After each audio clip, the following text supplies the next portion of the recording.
నమస్కారం. మీ విజయ్ కుమార్ గంట. నిజాన్ని ఎప్పుడు నిర్భయంగా చెప్పాలి, చెప్పకపోతే సమాజానికి నష్టం వాటిల్లు. విజయవాడ నగరంలో డ్రగ్స్ దండ, వాటిని సేవించినటువంటి యువకుల అల్లరి అరాచకాలు పెరిగిపోతున్నాయి.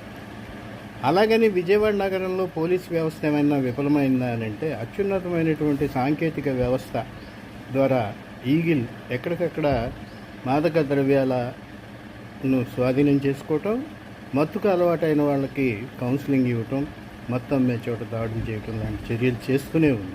అయినప్పటికీ ఎందుకు విజయవాడలో అర్ధరాత్రి సమయంలో ఇద్దరు యువకులు ఒక యువతి కోసం కార్ జీబులతో గుద్దుకుని అరాచకం సృష్టించారనేది ఆలోచన చేయాల్సినటువంటి అవసరం. ఇది ఎవరి వైఫల్యం?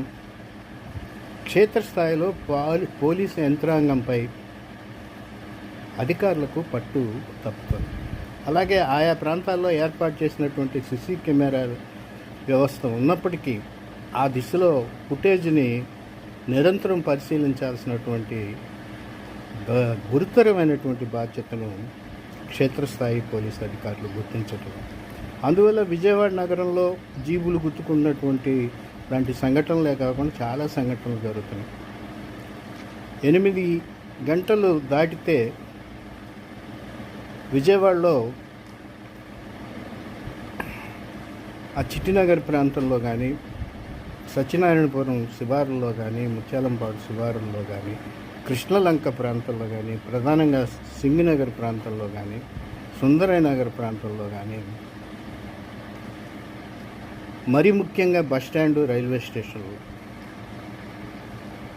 స్టేషన్లో మత్తు తీసుకొని, అది గంజాయా లేకపోతే ఇంకేదన్నా ఆ పేర్లు అయితే మనకి తెలియవు, కానీ అటువంటి మాదక ద్రవ్యాలు తీసుకుంటున్నారా అనే దాని మీద చెప్పలేం. కానీ చాలా అరాచకాలకు పాల్పడుతున్నారు. అనవసరంగా వచ్చి కొట్టడం.